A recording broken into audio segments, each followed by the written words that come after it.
Friends நேயர்களுக்கு வணக்கம். ஒரு வழியா மக்களை சந்திச்சுட்டாருப்பா. ஒரு ஆடிட்டோரியத்துக்குள்ளாகவே ஒரு 2000 பேரை கூட்டி பெண்களுக்கு முன்னுரிமை கொடுத்து மக்களை சந்திச்சிருக்கிறாரு. ஆனா வந்தவங்க எல்லாமே பொதுமக்களா இல்ல நிர்வாகிகளா அப்படின்ற ஒரு சந்தேகம் எல்லாருக்குமே இருக்கு.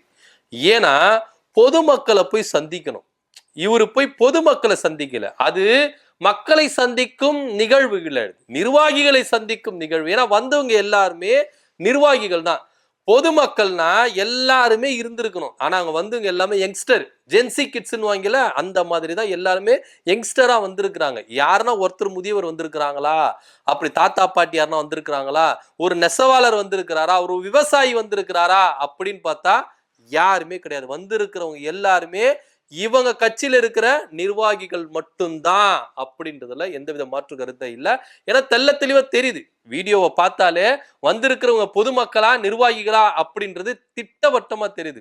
சரி, ஓகே, மக்களை சந்திச்சிருக்காரு. பொது வெளியில போனாதானே கரூர்ல சம்பவம் நடந்த மாதிரி நடக்கும். ஒரு அறிவாளித்தனமா என்ன பண்ணிருக்கிறாரு அப்படின்னு பாத்தீங்கன்னா, ஒரு 2000 பேருக்கு மட்டும் அழைப்புகளை கொடுத்து தன்னுடைய நிர்வாகிகளை மட்டும் சந்திச்சிருக்கிறத இங்க நம்ம என்ன பண்றோம் பார்க்கலாம். இதுக்கு நீங்க நிர்வாகிகளை சந்திக்கணும், பொதுமக்களை சந்திக்கணும் அப்படி டைட்டில் எல்லாம் கொடுத்துட்டு பண்ணல.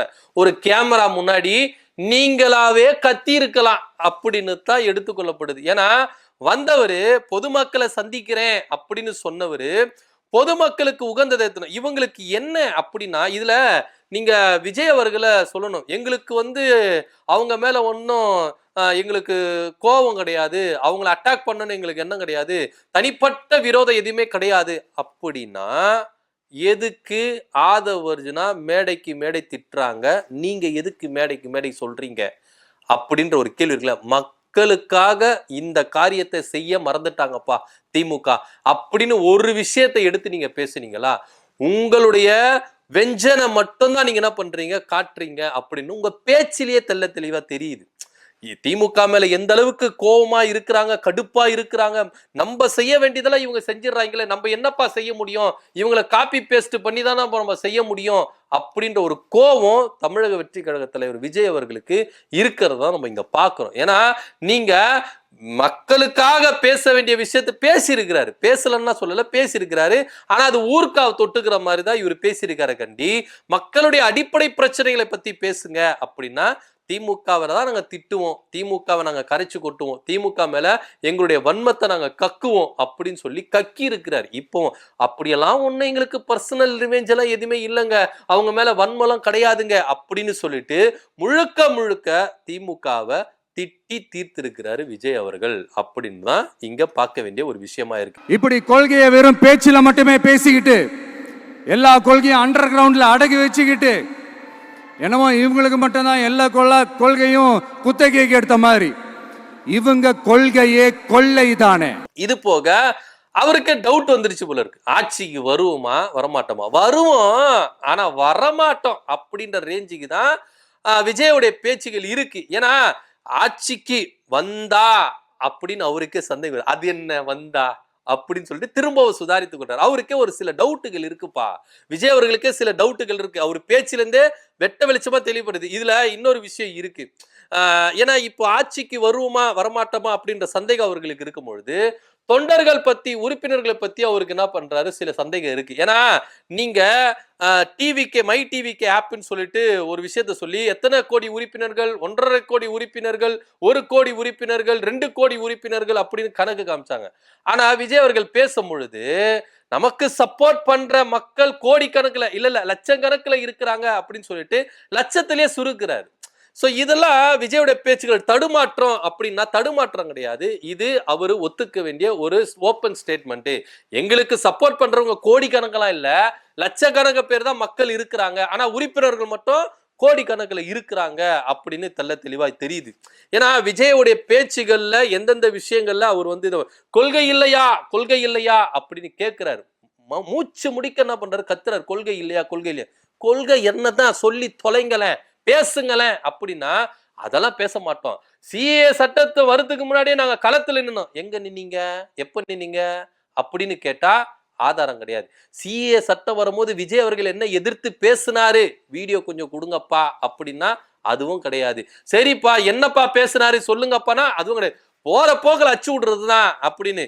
யாரு கேட்க போறா, யாரு நம்மள வந்து இது பண்ண போறா அப்படின்ற ஒரு அசட்டு தைரியம் தான். அதனாலதான் போற போக்குல என்ன பண்ணாரு, பேசிக்கிட்டே இருக்கிறாரு. சரி, ஓகே, அவரு பேசுறது கொள்கை இல்லையா, கொள்கை இல்லையா அப்படின்னு எல்லாமே என்ன கேட்கிறாங்க அப்படின்னு. கொள்கை தான் என்ன சொல்லுங்களேன். கொள்கை விளக்க பொதுக்கூட்டம் இது வரைக்கும் ஒண்ணு நடத்திருக்கீங்களா கேட்கிறேன். கொள்கை விளக்க பொதுக்கூட்டம் யாருன்னா ஒருத்தர் நடத்தி, எங்க தலைமையில இருந்து இந்த பேச்சாளர் வந்து கொள்கை பரப்பு செயலாளர்னு போட்டிருக்கீங்க, கொள்கையை பத்தி பேசுங்க, ஏன்னா அதை பேச மாட்டேங்கிறாங்க. கொள்கை இல்லையா? ஆக மொத்த இங்க விஜய் அவர்கள் தான் யாரு, தன்னுடைய கட்சி நிலப்பாடு என்ன அப்படின்றத ஓப்பனா என்ன பண்ணிருக்காரு, ஸ்டேட்மெண்ட் கொடுத்திருக்காரு. இதெல்லாம் போக தற்குறிகள், யாருங்க தற்குறி அப்படின்னு சொல்லிட்டு அவரே என்ன பண்ணிக்கிறாரு, அவங்க தொண்டர்களையும் அவரையும் தற்குறிகள் தான் நாங்க அப்படின்னு அவரையே சுட்டி காட்டுகிறாரா அப்படின்றதுல அது நமக்கு தெரியவும் இல்லை. ஏன்னா ஒரே ஒரு விஷயம் தான், அறிவு திருவிழா அப்படின்னு சொல்லிட்டு நடத்தினாங்க. அது அறிவு திருவிழா, அவதூறு திருவிழா அப்படின்னு சொல்லிட்டு அறிவு கட்டதனமா விஜய் அவர்கள் பேசுறாரு அப்படின்னு நம்மளால புரிஞ்சுக்க முடியுது. ஏன்னா திமுக அங்க அறிவு திருவிழா அப்படின்னு சொல்லிட்டு எந்த அளவுக்கு அங்க வந்து ஒரு விஷயத்தை நம்மளால பார்க்க முடிஞ்சது. புத்தக கண்காட்சியில அறிவு சார்ந்த புத்தகங்கள் எந்த அளவுக்கு இருக்கு, இவங்களுக்கு அதெல்லாம் தேவையில்லை. ஏன்னா அறிவு சார்ந்த புத்தகங்கள் படிக்கிறது இவங்களுக்கு இல்லை. இவங்க எல்லாமே யூடியூப்ல, இன்ஸ்டாகிராம்ல, சோசியல் மீடியால என்ன வருது அதை வச்சுதான் இவங்க என்ன பண்ணுவாங்கன்னா லேர்ன் பண்ணிப்பாங்களே கண்டி, புத்தகத்தை படிச்செல்லாம் லேர்ன் பண்ண மாட்டாங்க. அதனாலதான் அது அவதூறு திருவிழா அப்படின்னு. இதை உதயநிதியே என்ன பண்ணிட்டாரு, கண்டிச்சுட்டாரு. அறிவு இருக்கிறவன் அறிவு திருவிழா நடத்துறான்பா, அதுல உனக்கு என்னப்பா பிரச்சனை அப்படின்னு ஓப்பனா என்ன பண்ணிட்டாரு, அடிச்சிட்டாரு. இப்போ அது விஜய் அவர்கள் தெள்ள தெளிவா நிரூபிச்சு காமிச்சிட்டார் நம்முடைய பேச்சினால. என்னன்னா அவதூறு திருவிழா, அறிவு இருக்கிறவன் அறிவு திருவிழா நடத்துறான் அப்படின்னு அவர் சொன்னாரு. எங்களுக்கு அறிவு இல்ல, அதனால நாங்க அவதூறு திருவிழா சொல்றோம் அப்படின்னு விஜய் என்ன பண்ணிட்டாரு, அவருடைய பேச்சினால தெளிவுபடுத்திட்டாரு. எதுவுமே தனிப்பட்ட விஷயம் எதுவுமே இல்ல, விஜய் அவர்கள் பேசினாரு, அதுல இருந்து தான் நம்ம எடுத்து பேச வேண்டிய ஒரு விஷயமா தான் இருக்கு அப்படின்னு. இதெல்லாம் போக விஜய் அவர்கள் ஆட்சிக்கு வந்தா நான் என்னென்ன தருவேன் அப்படின்னு ஒரு லிஸ்ட் என்ன பண்ணிருக்காரு, கொடுத்திருக்கிறார். சோ இது வெறும் ட்ரைலர் மட்டும் தான், தேர்தல் அறிக்கை அதுல ஃபுல் டீடைல் உங்களுக்கு இருக்கும் அப்படின்னு சொல்லிட்டு விஜய் அவர்கள் ஆசைப்பட்டு தன்னுடைய மக்களுக்காக என்ன பண்ணிருக்காரு, தேர்தல் அறிக்கை சொல்லியிருக்கிறாரு. எல்லாருக்கும் சொந்த வீடு இருக்கணும், பைக் இருக்கணும், கார் இருக்கணும், நல்ல படிப்பு இருக்கணும், பெண்களுக்கு பாதுகாப்பு இருக்கணும் அப்படின்னு சொல்லிட்டு லிஸ்ட் ஒண்ணு போட்டிருக்கிறார். இதுல சட்ட ஒழுங்கு நல்லா இருக்கணும், சூப்பரா இருக்கணும் அப்படின்னு சொல்றாரு. முதல்ல அந்த சட்ட ஒழுங்க நீங்க கடைபிடிக்கிறீங்களா? இன்னைக்கு கூட அந்த நிகழ்ச்சியில கலந்து கொள்ளும் பொழுது எவ்வளவு வீடியோ பாக்குறோம். அதுல ஒருத்தர் கொடியை பிடிச்சிட்டு கார் அவ்வளவு ஸ்பீடா போகுது, பாதி உடம்பு வெளியே கிடக்குது, ஜன்னல்ல இருந்து வெளியே கிடக்குது. அந்த அளவுக்கு சட்ட ஒழுங்கை இவ்வளவு ரொம்ப சூப்பரா ஃபாலோ பண்றாங்க. ஏன்னா பயங்கரமா ஃபாலோ பண்ண கரூர் விஷயத்திலேயே எந்த அளவுக்கு சட்ட ஒழுங்கை இவங்க ஃபாலோ பண்ணாங்க. கரண்ட் கம்பி மேல ஏறி சட்ட ஒழுங்கை ஃபாலோ பண்ணாங்க. அடுத்தவன் சொத்தை இடிச்சு சட்ட ஒழுங்கை பாதுகாத்தாங்க. பொது சொத்துக்கு சேதப்படுத்தி சட்ட ஒழுங்கை பாதுகாத்தாங்க. எவ்வளவு பேரு, 41 பேர் உயிருக்கு பொறுப்பேத்துக்காம சட்ட ஒழுங்கை பாதுகாத்தாங்க. பயங்கரமா சட்ட ஒழுங்கை பாதுகாக்கிறதுல தமிழக வெற்றி கழக தலைவர் விஜயையும் தமிழக வெற்றி கழக தொண்டர்களையும் அடிச்சுக்கவே முடியாது. அந்த அளவுக்கு சட்ட ஒழுங்கை சூப்பரா ஃபாலோ பண்ணுவாங்க. தலைவர் விஜய் முதற்கொண்டு, நிர்வாகிகள் முதற்கொண்டு, தமிழக வெற்றி கழகம் முழுமே. ஏன்னா சட்ட ஒழுங்குனா அது விஜய், விஜய்னா சட்ட ஒழுங்கு, இவ்வளவுதான் இவங்களுடைய விஷயமாவே இருக்கு. அந்த அளவுக்கு சூப்பரா சட்ட ஒழுங்கு ஃபாலோ பண்ணுவாங்க. இப்பவே இப்படின்னா ஆட்சிக்கு வந்துட்டா எப்படி அப்படின்னு சொல்லிட்டு நல்லாவே தெரியும். இதுல வேற பெண்களுக்கு பாதுகாப்பு அப்படின்னு சொல்லிட்டு அண்ணா பல்கலைக்கழக விவகாரமும் கோயம்புத்தூர் மாணவி விவகாரமும் எடுத்து என்ன பண்றாரு, பேசுறாரு. ஆனா இவர் ஆட்சிக்கு வந்துட்டா ஒரு வீட்டுல 2-3 பெண்கள் இருக்கிறாங்கன்னா அந்த 2 பெண்களும் வெவ்வேறு திசையில என்ன பண்ணுவாங்க, வேலைக்கு போவாங்க. ஒரு பெண்ணுக்கு ஒரு போலீஸ்கார் பாதுகாப்பு அப்படின்னு விஜய் அவர்கள் கொடுப்பாரு போல இருக்கு. அப்ப எத்தனை போலீஸ்காரர் இவர் என்ன பண்ணுவாரு, வேலைக்கு எடுப்பாரு அப்படின்னு பாருங்க. ஏன்னா ஒவ்வொரு பெண்களுக்கும் ஒவ்வொரு போலீஸ்கார் பாதுகாப்புக்கு போனோம்பா அப்படின்னு இவர் சொல்ல வராரா? ஏன்னா இவர் பெண்களுக்கு பாதுகாப்பு சட்டம் அப்படின்றத கடுமைப்படுத்துவேன் அப்படின்னு. ஏற்கனவே கடுமைதாயா இருக்கு. பெண்களுக்கு பாதுகாப்பு சட்டத்துல எந்த அளவுக்கு சட்டமன்றத்துல மசோதாவை திமுக நிறைவேற்றிருக்கு. கடுமையான கடுங்காவல் தண்டனை, மரண தண்டனை எல்லாத்தையும் எப்படி வந்து என்ன பண்ணிருக்காங்க, கடுமைப்படுத்தி இருக்கிறாங்க அப்படின்னு சட்ட மசோதாவை இவர் படிச்சாலே தெரிஞ்சிருக்கு. சட்டமன்றத்துல மசோதாவை நிறைவேற்றி இருக்கிறார் முதலமைச்சர் மு க ஸ்டாலின் அவர்கள். ஏற்கனவே இங்க என்ன பண்றது, கடுமையான சட்டங்கள் இருக்குது. அப்படி மீறியும் தவறுகள் நடக்குதுன்னா ஒரு 2-3 இடத்துல நடக்குது. ஆனா அதுக்கு எந்த அளவுக்கு துரிதமா நடவடிக்கை எடுக்கணுமோ நடவடிக்கை எடுத்துறாங்க. இவர் என்ன நடவடிக்கை எடுக்கலன்னு பார்த்தாரு அப்படின்னு நம்மளுக்கு தெரியல. இவ்வளவு பேசுறாரு. கரூர் வழக்குல 41 பேர் இறந்தாங்களே, முதல்ல இவர் பொறுப்பேற்றுக்கினாரா? அது முதல்ல கேள்வி இருக்குல்ல. அதுல பெண்களும் இறந்துருக்கிறாங்களே, அந்த பெண்கள் பாதுகாப்பு அங்க இல்லல, இவர் முதல்ல பொறுப்பெடுத்துக்கினாரா? எங்க கூட்டத்தினால தாங்க அந்த 41 பேர் பலி வந்தது, நான் லேட்டா வந்தது தாங்க காரணம். இவர் பொறுப்பு எடுத்துக்கினாரா? இல்ல. ஆனா இவர் எடுத்துக்க மாட்டாராம். மத்தவங்க எதனா பண்ணா உடனே இவர் பொங்கி எழுந்துக்குவாராம். இதுதான் விஜயோட நிலைப்பாடா இருக்கு. இதெல்லாம் போக லாஸ்டா ஃபைனல் டச்சா விஜயுடைய மாவட்ட செயலாளர் விஜய் விக்கி சால்வை போத்துறேன் அப்படின்னு சொல்லிட்டு புடவைய போத்துறாரு.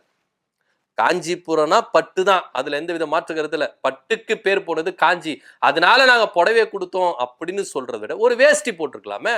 ஒரு வேஷ்டிய நான் பட்டு வேஷ்டி என்ன பண்ணிருக்கலாம், அவருக்கு போத்திருக்கலாம். ஆனா புடவைய கொடுத்திருக்கிறாரு. சோ என்ன சொல்ல வராங்க, விஜய் அவர்களுக்கு புடவையை சாத்துனதுனால என்ன சொல்ல வராங்க, தமிழக வெற்றி கழக மாவட்ட செயலாளரோ இல்ல மக்களோ என்ன சொல்ல வராங்க அப்படின்னு நமக்கு தெரியல. அங்க நடந்த சம்பவத்தை நம்ம என்ன பண்றோம், எடுத்து சொல்றோம். இத பத்தி உங்க கருத்து என்ன? ஏன் விஜய்க்கு புடவை சாத்துனாங்க? கீழே கமெண்ட் பண்ணுங்க. நன்றி, வணக்கம்.